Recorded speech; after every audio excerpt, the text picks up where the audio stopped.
I'm delighted to introduce today Baljeet Kaur Grewal, who's Managing Director and Vice Chair of the Research and Advisory Arm of the Kuwait Finance House.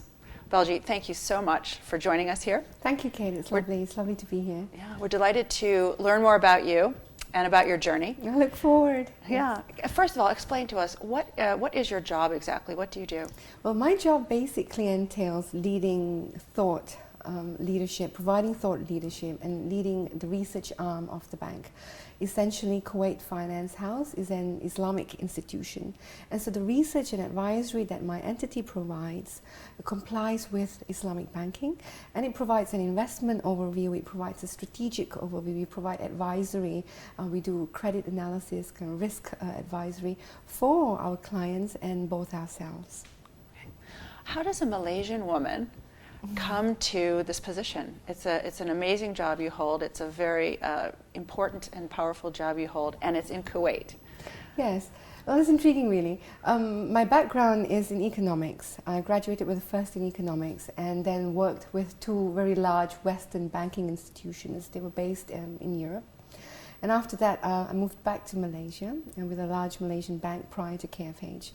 I've just completed the Executive MBA at Cambridge, which has been extremely important in refreshing and upgrading the education process. And so for me, it's been purely merit-based, going from one market into another, from one organization into another. Okay. Are you comfortable telling us which banks you worked for? I think this should be all right. Rather not, okay. So, yeah. All right. So this is very interesting. You had your education in the West, yes, correct? Yes. And you worked for major international banks yes, in the West. yes.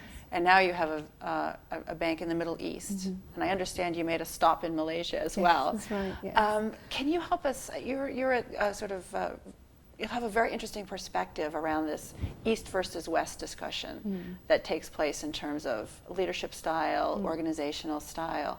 What comments, how can you help us understand what you've learned along the way? That's a great question, Kate. At a fundamental level, I think leadership is about having a vision and then leading towards that vision. And whilst at the very core there are a set of principles that are the same for both Western and Eastern leaders, principles which include perhaps having a firm ethical base, having a values-based system, managing responsibly, managing accountably. And I think that remains unchanged for both leaders in the West or in the East. But what is intriguing really is the cultural norms that shape a leader's perspective. So in my experience, for instance, the leadership styles in the West have been slightly more skewed towards being individualistic. So the West demands leaders that are activists, that speak with power, that have a firm vision. And so the role of the firm is at the forefront, and then is the role of the leader, and then the greater good of society. And so visions tend to be slightly shorter ended than they are on the longer end, and there is a more transactional form of leadership. My experience both in Asia and in the East have shown that leaders in these markets have a more cohesive social impact on the leadership styles. And this essentially means taking into account the greater good of society, or cultural or values-based system first. It's the stakeholders second, and then the firm, and then the individual. And so there's almost a dogmatic refusal to endorse an individual in a leadership position that is driving his personal goal. And so what you have is a leadership style that is more transformational, that I think is an offshoot of Eastern leadership styles. And it's something really that the leadership in the Western world is now slowly starting to converge to. Interesting. So Eastern leadership, when it's well executed, yes, of course, is more transformational. Yes, can you give us any examples of that? Who would be an example from the Middle East or from Asia who might be a good exemplar of that? Well, I think if you look at emerging markets as a whole, This leadership style fits emerging markets fundamentally because employment, for instance, has a fundamental necessity to empower people. And then, you have the role of empowering a workforce or driving an economy where the firm plays a crucial role as the engine of growth. And so the transformational leadership shows itself in the form of combining both society as well as the role of a great organization. And examples of these industries include the banking sector, for instance, the Islamic banking sector, most definitely, where there is a partnership approach in terms of banking. It also includes the healthcare sector in Asia or the education sector. So these are some sectors that strongly exemplify the roles of leaders in a transformational role. That's very interesting because I've had a little experience working with a sovereign wealth fund in the Middle East. And it was very interesting for me that we were helping them to develop their own leadership, the leadership that would help take them forward, but they were also viewing those people as possible candidates to go out into larger society and to help create sectors and to help create businesses and even community organizations. So that's probably a good expression of exactly what you're talking about. Absolutely right. And in fact, I think it spurs development a little bit more faster because that leadership gets filtered down into the firm, into the society, at a much more effective pace. And so visions tend to be more long-term. And broader. That's right. Leaders are forced to be more accountable because it's not just the organization that they're overseeing, but a broader social cohesion that is very much important to the success of the organization. And so I think that's really where leadership styles differ between the West and the East.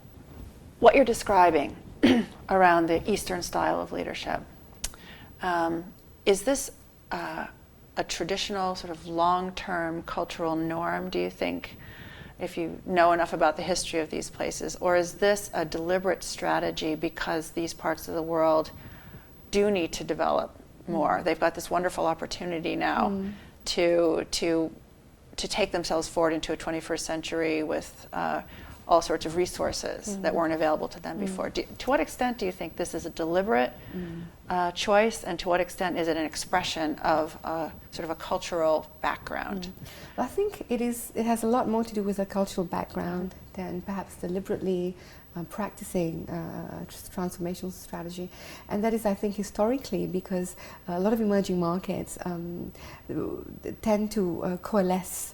Values tend to coalesce with those of the values of an organization. Whereas in the Western context, there's a clear demarcation between the firm, what's expected of the firm, and then a set of values. However, I do not think that in its entirety on its own it is an effective leadership model. I think there is a requirement to have a combination of both the Western leadership model and an Eastern leadership model, fundamentally because, take the banking sector for instance, the Western leadership model has displayed a lot of shortcomings in the past few years. The corporate governance issues have come to the fore. There have been the issues of ethics, for instance, and even accountability. And so in that context, the Eastern form tends to serve the society or the industry in a much better fashion. However, if you look at measures of efficiency, for instance, or measures in terms of cost-to-income ratios, the Western institutions are far more efficient. Cost-to-income ratios are much lower. There is a need to execute transactions with a sense of urgency, and that would do well in an Eastern leadership model. So I think on its entirety, there are both pros and cons. My experience, having worked in the West, in Asia and in the East, I think shows that a combination of leadership styles is perhaps the most effective to drive an organization moving forward. It's very interesting what you're saying, because in the West, I'm an American, so I'm familiar with how America developed more or less. And the approach was more, I'm thinking like 1800s, which is when we were really starting to develop. So I don't know exactly the parallelism here, but what happened in the US actually through the 1800s and actually through the 20th century was setting the conditions for success. So creating land-grant colleges, building a transcontinental railroad, building an interstate highway system, all those sorts of things were all about creating the conditions for success. And then the faith was that capitalism would bring That's it right, forward. yeah. Although it was very supported. I mean, I think what Americans tend to forget when they don't want to have any regulation is that there was a lot of support for the kinds of advances that we were able to have. Yeah, of course. And that gets very forgotten, I think, by certain quarters. Yeah. And the choice in the East, which is having its growth opportunity in a different time in history, is to be much more sort of nurturing rather than in a different sort of way. That's right, yes. I also think it's an interesting time. I mean, if you share the view that the center of economic gravity has now moved into emerging markets, it's moved into Asia, it's moved to the East, it's moved to Africa, where there's an abundance of resources. Yeah. And so these resources belong to a broader society. Yeah. And so to harness that in its best capacity will require leadership style that is both socially cohesive as well as driven by strong Western fundamentals. Yeah, interesting. And I think a combination of that would be the best way forward.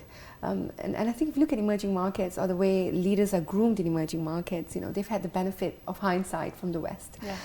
Any literature you pick on leadership has a lot to do with Western leadership styles. Exactly. And so the growth of that transformational leadership, where principles and ethics are very closely based on a value-based system, is slowly now starting to make an impact. And I think that over time will lead to faster economic development, faster empowering of the population, and towards greater economic prosperity. That's right, that's right. I mean, I would say the West had a value-based system, but they were different values. That's right, yeah. The values were more around the individual. That's right, Yeah, yes. exactly. Very true.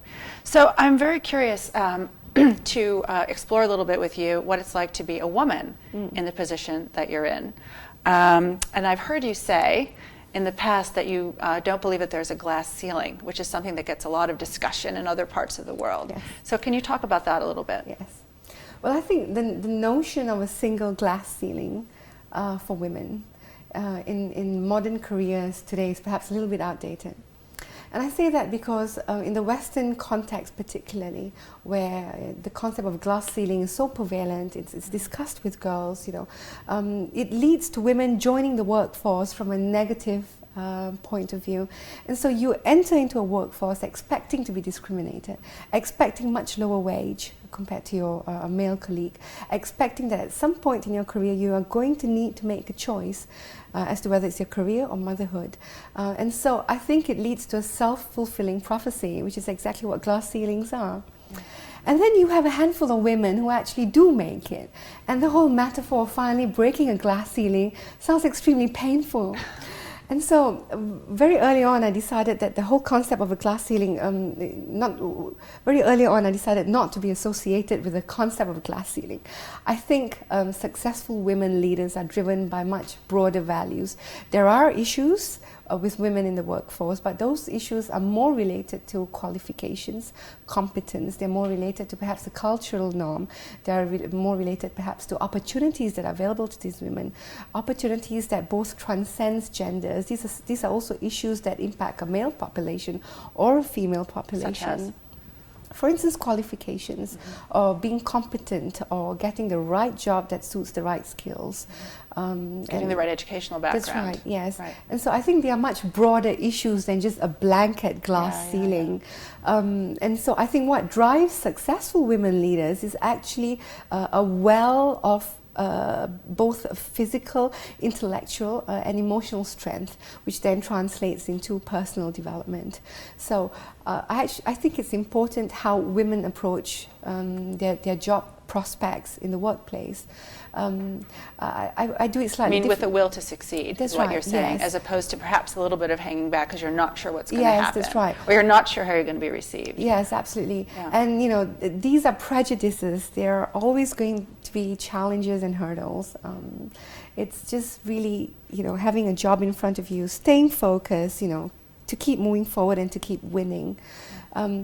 I view things slightly differently. I frame things in a positive frame of mind, and I think that helps with a much better outcome. And at the workplace, it helps you mobilize resources far more effectively. So, for example, in this framing thing, which I think is very important, actually, it's important for anyone. If, and I don't know if this would apply to you, but let's just theoretically say it did.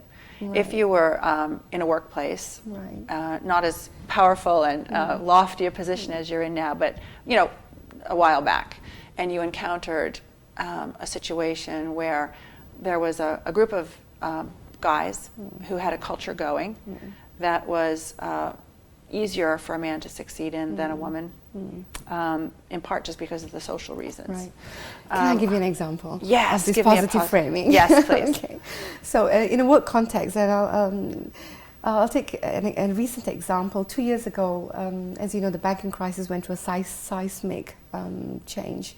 And so we were in the thick of the crisis, and our performance wasn't as great as it used to be. Revenues were stretched. Which was true for everyone. Yes, that's right. Our client pool was shrinking, the economy was contracting as a whole, and so there was an impact on the research and advisory subsidiary. And so I remember very clearly thinking that it's going downhill, and unless we initiate a change now, unless we introduce a new product that is going to disrupt the market as it is, it's going to continue to look bleak for the next few years. And so I remember mentally sacking myself from my position on a Friday to get back in to work on Monday with a different frame of mind, because now I was in a rehabilitative mode, and so it was cathartic for me from a mental perspective, because I was now able to draw on the resources I need, the product people I need to initiate new research products, for instance, the technology we need to reach out to a much wider audience, and the financial capability needed to basically reinvigorate the financials of the entity. And so I think that is an example of framing things in a positive frame of mind. What it does is it allows you to look at an issue realistically rather than from a negative stance, which is essentially what or a defensive stance or a stance of fear. Yes, which is essentially what glass ceilings are all about. It's often said that the glass ceiling doesn't exist in the office, but it actually exists in the home. Or the origin of glass ceilings exists in the home, which is basically that a lot of women are sort of working a second shift. That's the language they use in the U.S.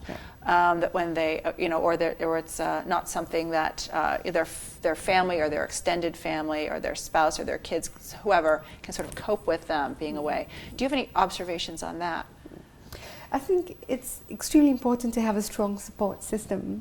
I'll be the first person to tell you it's hard. It's not easy, juggling both the work and the family. I was in London a month ago to come back for the weekend to leave for the Middle East on Monday. With my son doing the whole "please don't leave," you're going again. Are you ever coming back? So it's hard. And my views come from a place that is not judgmental. I think stay-home moms do a great job as well, and I compare myself to them and I fall short every day.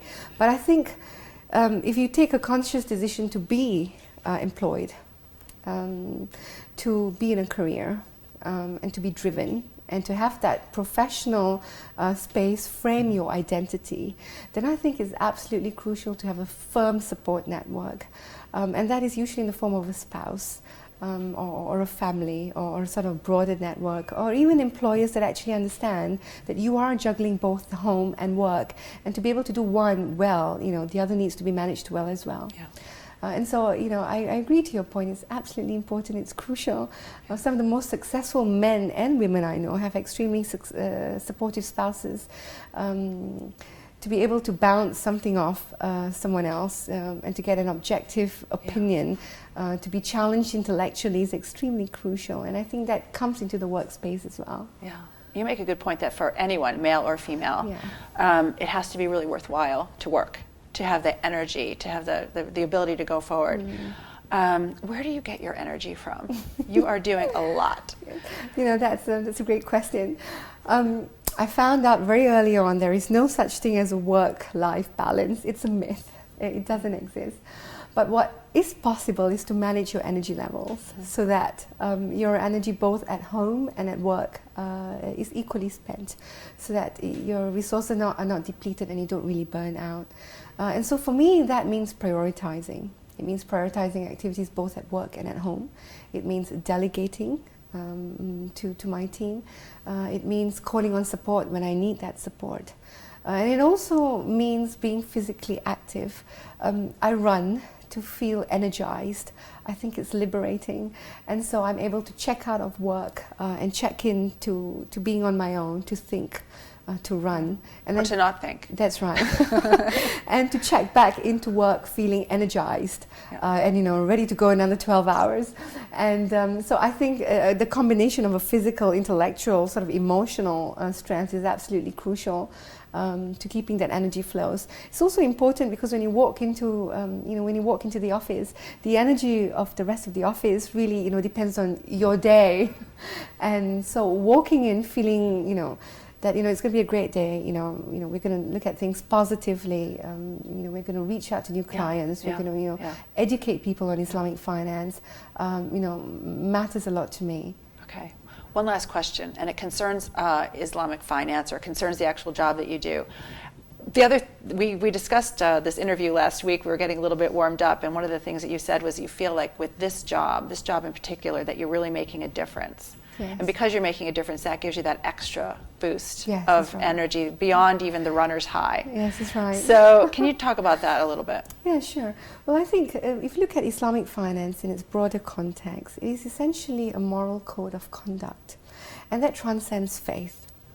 And so what you're essentially doing is reaching out to a broader community in a partnership approach, which is an alternative to the conventional banking model that emphasizes profits and one party benefiting off another. And so what it is, in a nutshell, is an ethical form of finance. And so what we are doing as an organization is changing the way acquisitions are funded. Mm-hmm. We are changing the way small businesses have access to funding. We are instilling a partnership approach, an economic approach that has a tangible impact to the real economy. We are changing how people get access to finance, and essentially we are changing lives. And changing the risk levels too. That's right, yeah. Right. And so that matters to me. My job, I feel I make a difference. My job makes a difference in how finance is seen in a broader context. And I think that's worth waking up to. Baljeet, I'm sure that mission gets you up early and keeps you up late at night. I admire your energy, and I learned so much. Thank you so much. Thanks for having me, Kate. This is Kate Sweetman for the Leaders Room. It's a wrap.